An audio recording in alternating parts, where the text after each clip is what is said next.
இந்தியாவுல எல்லாருமே எக்ஸ்பர்ட் ஆயிட்டாங்க. I would say tech sector. Infrastructure and manufacturing. I think export-oriented stocks. Hospitality, mid-cap IT. EV. I think AI has quite a lot of potential. I feel defense. I think insurance is something that's going to grow really well. கவலைப்படாதீங்க, நீங்க தனியா இல்ல. ஒரு particular செக்டருக்கு உங்களுக்கு preference இல்லைன்னா என்ன பண்றது?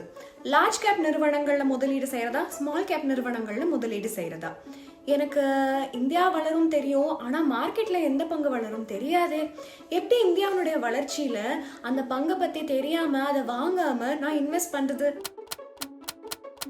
இந்த கேஸ்ல நீங்க எல்லா நிறுவனங்கள்லயும், எல்லா செக்டர்லயும், எல்லா சைஸ்ல இருக்கிற நிறுவனங்களையும் இன்வெஸ்ட் பண்ணும். அது மட்டும் இல்லாம ஒரு அப்ரோச் என்னன்னு பாத்தீங்கன்னா, ஒரு நிறுவனத்துல அதனுடைய சைஸ்க்கு ப்ரொபோர்ஷனா இன்வெஸ்ட் பண்றது. அதாவது நிறைய பணத்தை பிக் கம்பெனிஸ்லயும், கம்மி பணத்தை சிறிய நிறுவனங்கள்லயும் இன்வெஸ்ட் பண்றது. நம்ம வாழ்க்கையில எல்லா துறையிலயும் இதை பண்றோம்ல, ஸ்டாக்ஸ்க்கு மட்டும் ஏன் பண்ணக்கூடாது? ஏன் நம்ம ஃபினான்ஸ் அண்ட் இன்வெஸ்ட்மெண்ட்ஸை டிஃபரெண்டா ட்ரீட் பண்ணணும்? நீங்க ஃபார் எக்ஸாம்பிள் வெளியே போய் சாப்பிடணும்னு யோசிக்கிறீங்கன்னு வச்சுக்கலாம், ஓகேங்களா? நீங்க எந்த ரெஸ்டாரண்ட்டை சூஸ் பண்ணுவீங்க? மோஸ்டா ரினவுண்டா இருக்கிற ரெஸ்டாரண்ட்ல தான் போய் சாப்பிடுவோம். ஷியூரிட்டி வேணுமா? சில டைம் உங்க ஃப்ரெண்டு வந்து இந்த ரெஸ்டாரண்ட் நல்லா இருக்கும் அப்படின்னு சொல்லுவாங்க. நீங்க போறீங்க, அந்த இடத்துல சாப்பிடுறீங்க, உங்களுக்கு ஃபுட் வந்து பிடிச்சிருக்கு, பட் அந்த இடத்துல நீங்க இன்னும் நிறைய சாப்பிட ஆரம்பிச்சிருவீங்களா? ஏன் வந்து இதே விஷயத்த நம்ம ஸ்டாக்ஸ் கூடயும் பண்ணக்கூடாது?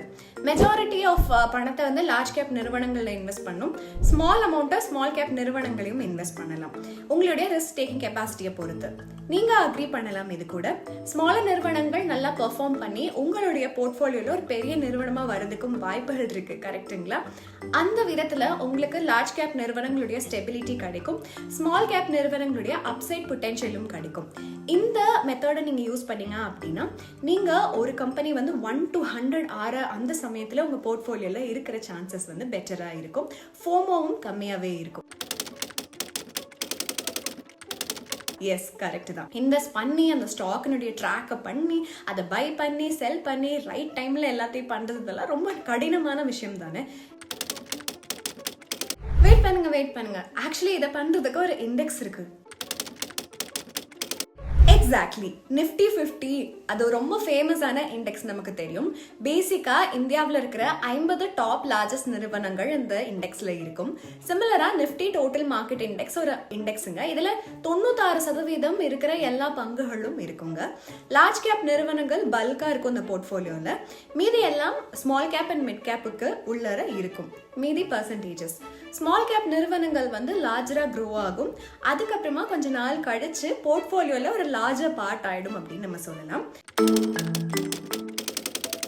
எஸ், இந்த இண்டெக்ஸ் வந்து நிறைய ரிட்டர்ன்ஸும் கொடுத்துருக்கு நிஃப்டி 50-ஐ விட. 15, 10, 5, 3 and 1 year கேப்ல நம்ம பார்த்தோம்னா ஷார்ப் ரேஷியோவும் பெட்டரா இருக்கு.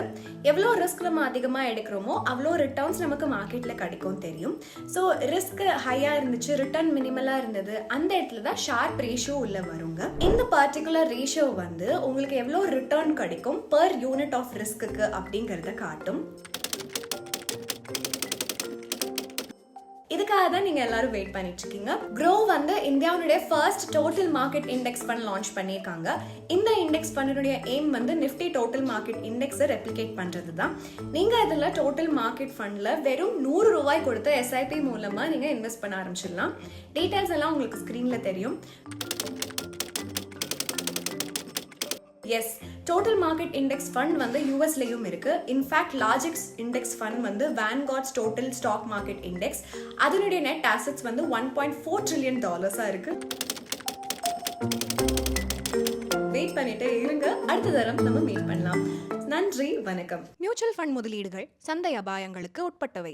திட்டம் தொடர்பான அனைத்து ஆவணங்களையும் கவனமாக படிக்கவும். Mutual fund investments are subject to market risk. Read all the scheme related documents carefully.